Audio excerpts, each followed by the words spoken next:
पिछली दो वीडियोस में हमने एग्रीगेट डिमांड के डाउनवर्ड स्लोपिंग कर्व के बारे में बात की। हमने मईशत दानों की दो मंतकों की बात की और अब हम तीसरी मंतक की बात करेंगे। हमने ये भी बारहा याद किया कि जीडीपी के चार हिस्से कौन से होते हैं। पहली मंतक कंजम्पशन या खपत की बात करती है और दूसरी इन्वेस्टमेंट या सरमायादारी की बात करती है। अब जो तीसरी मंतक है वो जीडीपी के एक और अहम जुज यानी नेट एक्सपोर्ट्स की बात करती है। नेट एक्सपोर्ट्स मुल्क की बरामदात और दरामदात यानी एक्सपोर्ट्स और इंपोर्ट्स का फर्क होता है। अगर मुल्क की बरामदात दरामदात से ज्यादा हो तो ये मस्बत नंबर होता है और अगर कम हो तो ये मनफी नंबर बन जाता है। तो अब आ जाते हैं हम तीसरी मंतक पर।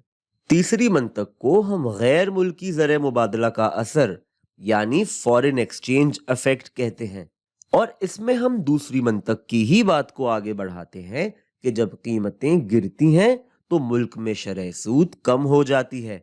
यानी अब बैंक कर्जे देते भी कम शरह सूद पर हैं और वो उन लोगों को जो बैंकों में अपने पैसे रखवाते हैं उन्हें भी पहले से कम शरह सूद या मुनाफा देते हैं। तो अब जबकि लोगों को अपनी बचत या सेविंग्स पर कम मुनाफा या सूद मिल रहा है तो लोग सोचना शुरू कर देते हैं कि क्यों ना हम इस मुल्क में जहां अब हमें हमारी बचत पर कम मुनाफा मिल रहा है इसकी बजाय अपना पैसा किसी और मुल्क में इन्वेस्ट कर दें जहां यहां की निस्बत हमें ज्यादा मुनाफा मिले।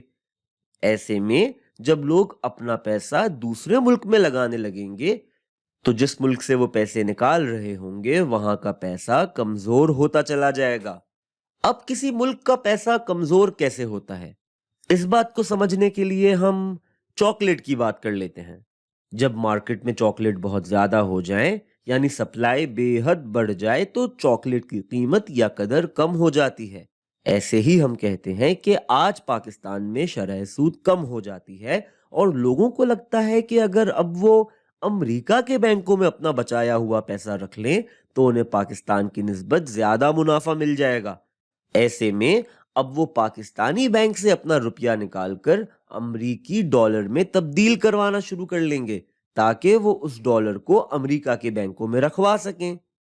इस तरह करेंसी या ज़र मुबादला की मार्केट में पाकिस्तानी रुपया वाफिर मिकदार में आ जाएगा यानी रुपए की सप्लाई बढ़ जाएगी और डॉलर की डिमांड बढ़ जाएगी।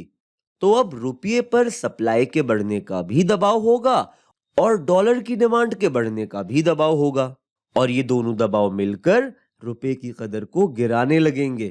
तो अब हम मिसाल के तौर पे कह लेते हैं कि पहले पाकिस्तानी रुपया 100 रुपए की कदर पर था यानी एक अमरीकी डॉलर के लिए 100 पाकिस्तानी रुपए देने होते थे। अब पाकिस्तान में शरह सूद कम हो जाती है और लोग अपना पैसा डॉलर में तब्दील करवाने लगते हैं और अमरीकी बैंकों में रखवाने लगते हैं। ऐसे में रुपए की कदर गिरकर 120 पर आ जाती है यानी रुपए की कदर में 20 रुपए की कमी हो जाती है।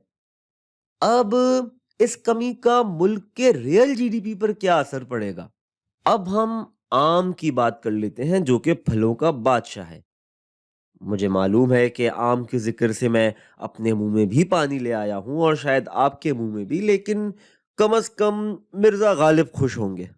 तो हम कहते हैं कि अमरीकी लोगों को आम खाना बहुत पसंद है और पाकिस्तान में आम 20 रुपए किलो पर मिलते हैं।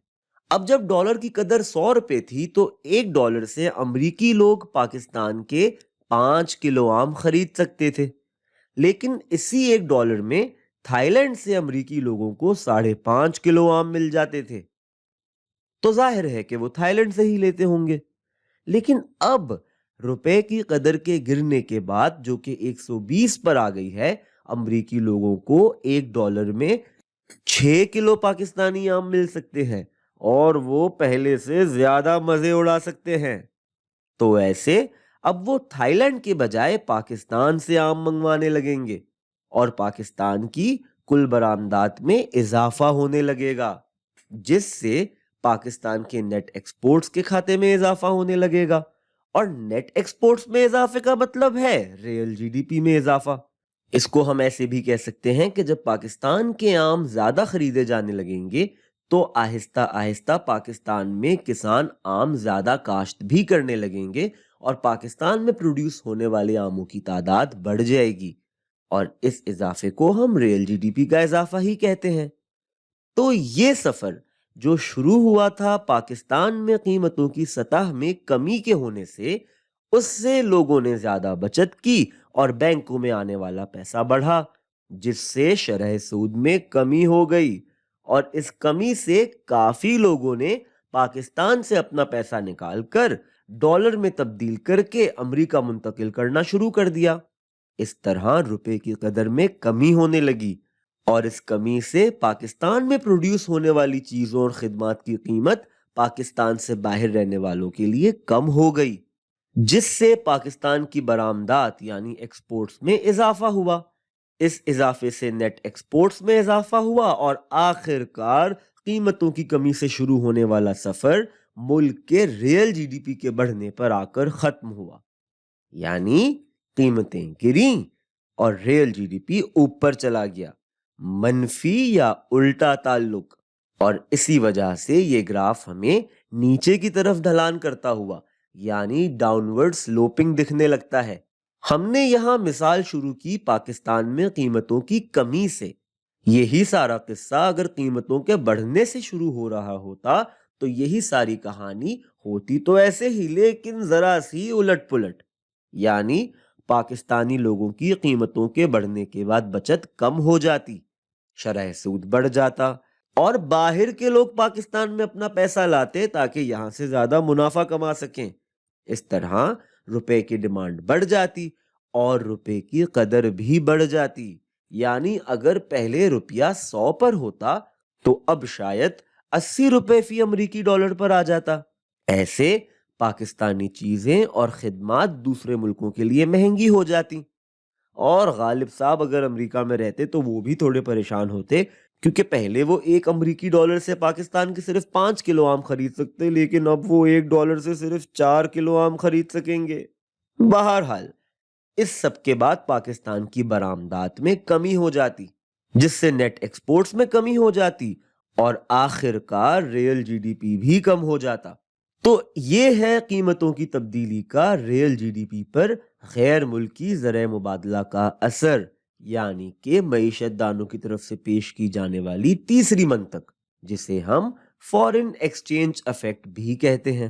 اب تو میرے خیال میں ہمیں معیشت دانوں کے آگے گھٹنے ٹیک دینے چاہیے اور کہہ لینا چاہیے کہ بھیا مان لیا کہ اگر ایگریگیٹ ڈیمانڈ اور قیمتوں کی سطح کا تعلق بنائے تو وہ ایسا ہی ہوگا، یعنی کہ نیچے کی طرف ڈھلان کرتا ہوا ڈاؤنورڈ سلوپنگ کرو۔